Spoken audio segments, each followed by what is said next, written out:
Hey folks, how's it going? Welcome back to the channel and welcome to another week of our discussion on Keep Your Hands Off Eizouken.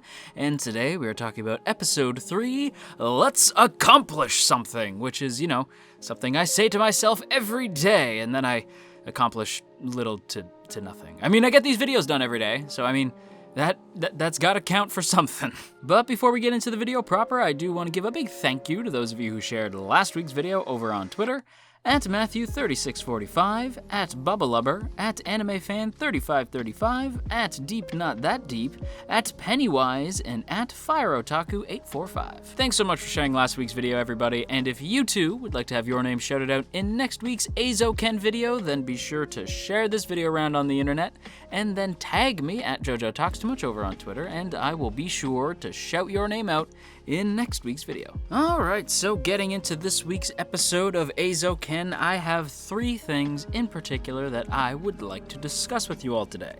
The first would be them attempting to fix their club, which, I mean, they did end up doing it, but my god, it took a while.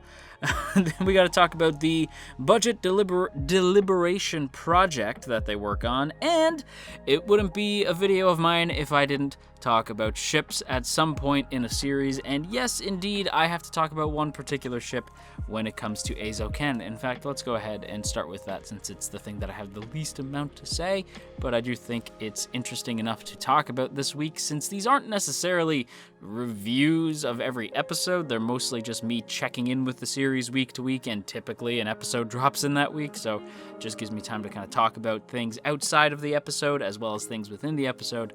And in regards to outside of the episode, within the fandom of Eizouken, I have noticed a ship emerging. And that was kind of a surprise because I didn't necessarily ship anybody. Everybody was kind of like a bro T3 to me, although if I had to pick one ship, it wouldn't have been the ship that the community seems to be the most on board with, that being Kanamori and Mizusaki.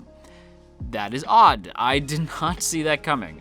If anything, I would have thought the ship would have been Asakusa and Mizusaki, since they spend the most time together, they're the most friendly to each other, they seem to have like the most energetic relationship, and they just kind of seem as though of the 3 who could get into a relationship, those 2 seem the most like, I don't know, the most shippy, I guess, the most shippable. That's not to say that I don't understand the Kanamori and Mizusaki ship. I can understand, I sort of see it, and I suppose that if I really thought about it, Asakusa does have that potential to maybe be like Ace. I'm not super sure. To quote Jenny Nicholson, she might be too nutty professor for all of that. And I do agree, as a fellow Ace person, I can sense my own kind, typically. Not always, but typically. And I do get some vague signs of that from Asakusa, not like entirely. Midori seems like she's just too focused on anime to really get in a relationship, and it's part of the reason why I said I just don't really ship anybody in this show. And you guys know me. That's a surprise, because I am a very shippy dude. But I guess the more I think about it, like, if I had to pick one, it would be Asakusa and Mizusaki, but even then, I don't really ship it since Asakusa seems pretty, I don't know, just off in her own world. She doesn't really seem, like, interested in that kind of stuff.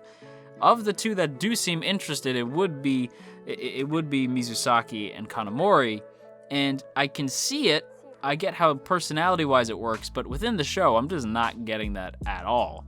If anything, Kanamori and Mizusaki sort of butt heads too much for me to really see that. Although, again, personality-wise, it would work. I understand. Again, it's the reason why I said I understand. I definitely get why people ship it. I just don't know if I personally do. I need to see a scene with them in order to really cement it for me. It's I can, until I get a proper shippy scene, I'm not going to give a final judgment on the Kanamori and Mizusaki ship. I get it, I understand it, I respect it, but I just don't personally ship it quite yet. But let me know what you guys think. Is this a ship worth your time? Is it, or are you like me? Like, do you just not see any ships in the show quite yet. Maybe things will develop, and who knows what'll happen. And for anybody asking, no, Kanamori and Asakusa is not a ship. They are bros. They will always be bros. No, that one I really don't see. If I were ever to have a no TP in Eizouken, it would be Kanamori and Asakusa. No. Anyway, with that little excursion into the fandom, I would like to now go ahead and dive into the episode itself. And since I don't really have any other place to really talk about it here, I'm just going to point out that Fujimoto-sensei does look the exact same, so my color analysis and character design thing from last week still stands. Everything I said about Fujimoto, I stand by. Fujimoto-sensei is my favorite character. I'm not kidding, but I'm also kidding at the same time. But I'm mostly not. Anyway, let's go ahead and talk about the actual episode. So let's start with the gang trying to fix the clubhouse. That place is a wreck. Again, I'm not super sure if the school would be in the legal right to get students to fix it, because that looks like it actually needs like a proper set of hands and not just 3 girls who really just want to make anime. Like, I was very concerned that one of them was going to fall through the friggin' roof or something, and that's how they get more money, is that they just record Asakusa just falling through the friggin' roof, my poor girl Midori just bouncing off the ground like a basketball. Like, that's what I was worried about. Thankfully, that doesn't happen, but we do have some emergency stuff that does indeed happen. My biggest takeaway from this fixing the clubhouse scene is that I love how imaginative Asakusa and Mizusaki are. Like, literally everything could become a spark of inspiration to talk about anime and animation and stuff like that. They really they live and breathe animation, and I really dig that. But the thing is, and I said this last week, so excuse me if you've heard this already, but you need people like Kanamori, because sometimes people get so into their own head and having too much fun to really focus on being serious. And oh my god, I thought Kanamori was going to straight up slaughter these two. I honestly thought she was just going to snap and kill them. Not really, but like really. I love Mizusaki and I love Asakusa, those lovable dorks. I love how passionate they are about anime, but much like I said about comic book writers and mangaka and stuff like that, you need an editor, and in this case, you need a producer. You need somebody around to be like, oi, focus. Like, you need that person overhead to just look at the artists and say, hey, bring it down, bring it together. Kanamori is just the perfect manager for this team, like the perfect person to keep everybody in check.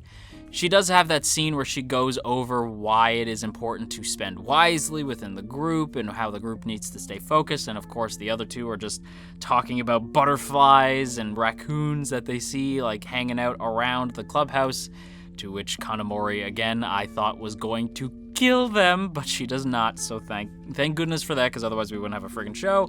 Also, I suppose it's worth pointing out that the 30,000 yen that they got from the footage of Asakusa just falling off the friggin' railing and eating shit on the bottom of on the floor, there was no repercussions from that. Like, even a little bit. That was kind of a surprise. For some reason, I had said it last week that I thought there was going to be some kind of repercussion because they went against what the school did. And not only did they go against what the school asked them not to, they did the exact thing the school said do not do, but it ended up on friggin' TV. So there is no shot that the school didn't see that. At least some member of faculty who is aware of these kids did not see that. I kind of refuse to believe that, and there was no repercussions from that. I'm not saying that I wanted them to get in trouble, but I'm saying that was like, okay, I don't know why we made a big deal of it towards the end of the episode then. A little silly, but whatever. The point is that 30,000 yen that they got from that tape, that went quick, my dudes. Like, that went too fast. I felt bad for them. Like, they were probably like, yeah, we got yen. What do we got? We got money, man. Like, what are we going to spend it on? Like what kind of equipment are we going to get? And they had to spend all the money on just items to fix the friggin' clubhouse, just a bunch of like tools and stuff like that, which, I mean, admittedly they did need. They had to fix the clubhouse in order to actually use the friggin' thing. And they did have a lot of items that they ended up scrounging up from other clubs, like they did last week with the animation tables and stuff like that. So it's not that they really needed to buy extra stuff, but it just could have come in handy, so I did feel a little bit bad for them on that front. The other thing that kind of surprised me, and she really did steal this episode in my opinion, but Mizusaki saying like, man, I guess 30,000 yen is a lot of money. I used to get that back in the 3rd grade though. That was like my allowance. I was like, I'm sorry, 30,000 yen? That's like $350 over here. You got that in 3rd grade as an allowance? Can I have some? Fixing up the clubhouse, though, does lead to yet another little fantasy escapade for our trio, as we see the Eizouken club room become the Eizouken spaceship, and that was friggin' rad. And may I add, too, the music that plays during this whole, like, spacewalk scene is fantastic. In particular, the scene of Asakusa and Mizusaki fixing the outside of the spaceship. Dude, shout outs to Orotachi, who does the music for this show, because that song, I'm gonna rewatch the episode just to listen to that one track, because I really, really dug that track. I don't know why it stuck out to me, but it really, really did. The music during the spacewalk was fantastic, and the animation is perfect. It's so floaty and like just light. I can't really explain it. It just perfectly fits that zero gravity kind of moment, and especially like when you see that one satellite come and just wreck the one side of the ship. All the debris that floats out and the two duck down. It was so cool looking. So yeah, that spacewalk scene was fantastic. Absolutely loved that. I thought they did a phenomenal job. I mean, they always do a phenomenal job. The visuals in that bit were great. And again, one of the reasons why I like when they go like full fantasy in this show is that it still like connects into everything else that happens. Like when they get stuck on the outside, right? Like they're stuck outside the ship. Oh no! And friggin' Mizusaki's like, I have to pee. I need air. I need oxygen, because they're trying to keep the two worlds separate, like their imagination versus what's actually happening. And I thought that was really funny. But yeah, they have to get poor Kanamori again. I just felt so bad for Kanamori in this whole episode. But Kanamori gets told, like, hey, the ladder fell. We're stuck up here. Help. It's hailing. We're in trouble. And so Kanamori's like, oh, my God. And so for some reason, Kanamori couldn't just leave. I don't know what was going on, but she was stuck somewhere, somehow stuck in the club room. I think, like, one of the desks was blocking the door or something. I don't super know why she couldn't just leave through the front door. But she's like, all right, well, I gotta save my girls, so she just jumps through the she blasts through a side of the wall to save her friends, and she throws the ladder up. She's like, okay, come on down, come on, I got it. And then the other two are just standing there like, oh no, we got down. We just climbed the one like rail there, like we got down, we're all good. Once again, I was absolutely positive that Kanamori was going to kill these two, but huzzah! Her amazing patience wins out once again, so the show may continue. Next up, we gotta talk about the group working on their budget deliberation project. They decide that they're going to make a 3-minute short animation to present to the budget committee so that they can get a decently high budget in order to start working on their animation projects. And I don't know how they're going to do that, or how they think they're going to get away with that, since they're, again, the film club. And Kanamori even says, like I only distracted him. He's going to put the pieces together. We have to get these projects done. I don't know if they're just going to work on the project and then, like, show it, and the school's just going to be like, oh, okay, I guess you're an anime club now. Go for it, I guess. Like, I don't super know what the plan is. I'm a little worried that they're going to work really hard on this project, like really put their heart and souls into it, and then the school is going to be like, I thought you were the film club, and then they get in trouble. Like, I don't want that. Like, I don't want that for my girls. They're good kids, and I don't want them to get their hearts broken, so I worry about this whole, like, budget deliberation thing. Maybe once they show it, they're going to be like, look what we can do. I think the plan is to be like, look what we can do. I know we said we were the film club, but this is what we actually want to do. Look how good we are at it. Let us do this. I think that's the plan. I hope it works out. I really hope it works out, because I'm nervous. I don't want them to get their hearts broken. Like, that's all I'm worried about. Maybe Fujimoto sensei can kind of swing things too. Maybe he could be like, well, I mean, it's good, right? And I'm their faculty advisor. I think it's fine. Like, let them do what they want. Like, maybe Fujimoto sensei can come in handy. I don't know. But what I do know is that them exploring the sketchbook, that whole scene is so freaking cool. And again, it's one of the reasons why I like this show, because we just kind of hop into like the blending of the imagination that these characters have versus reality.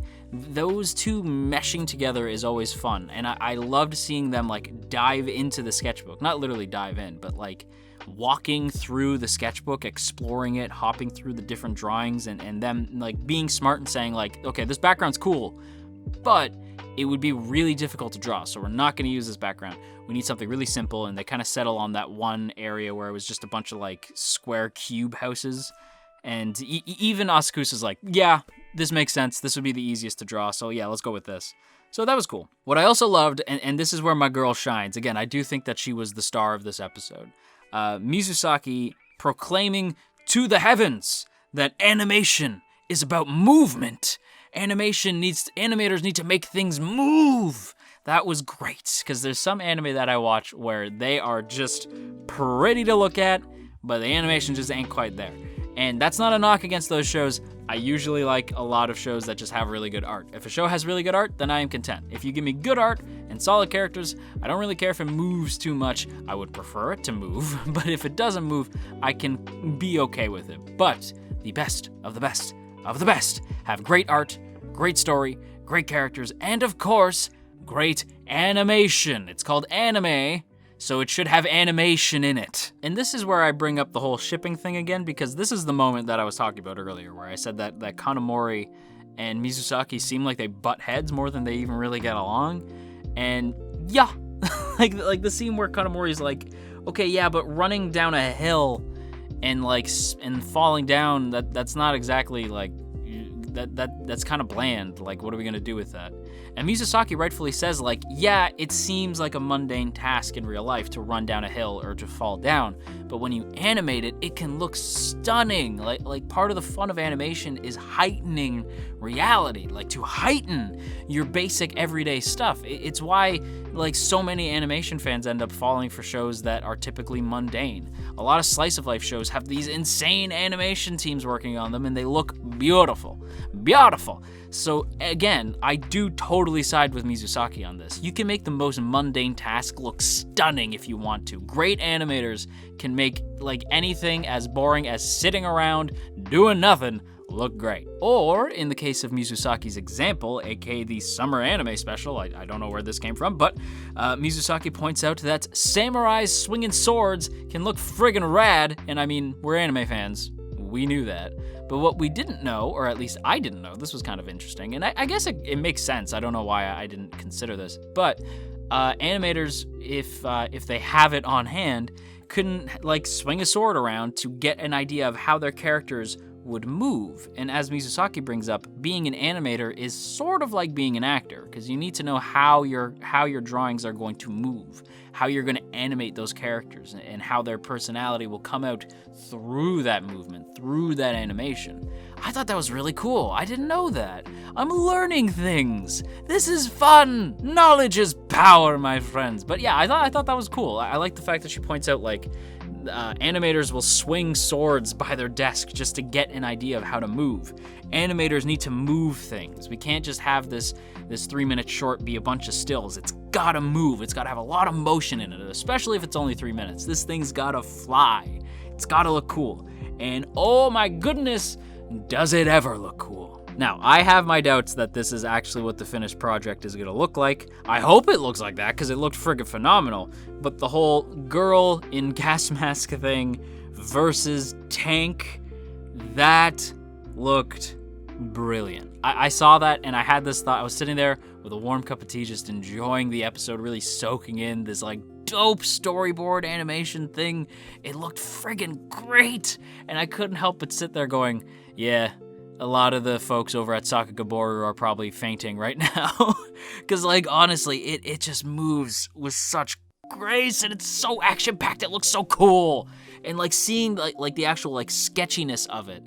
It looks so smooth and so sketchy, and like when I say smooth, I just mean the movement looks smooth. But the sketchy line work just looks so friggin' cool. I like seeing the behind-the-scenes stuff. While it's not even real though. Like that's the thing. As soon as I said I like seeing the behind-the-scenes stuff, this is seeing the behind-the-scenes stuff within a scene from an actual anime. It's just cool. I like this. I like that we're just shattering the fourth wall. Fourth wall be damned, okay? It's just the show is so good. Like, this episode does have things that I'm like, in terms of its story, that I'm like, really? But like, overall, it just like, when the show wants, like, really gets moving and we get into like their heads and see the fantasy play out and how they're just so passionate about this genre.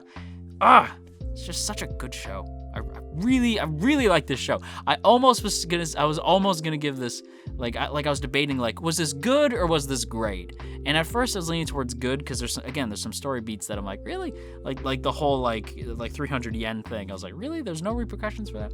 But when I think about it, I can't help it, man. I freaking love this show. So with all that said, if you can't tell, I'm gonna have to give it an A. Again, I know, and I'm trying to be really strict. Like I said, I was debating giving this a B, because a B is not bad. A B means it was good. I liked it. That was good. I enjoyed that. But let's be real, this is pretty great. Again, this show continues to impress me.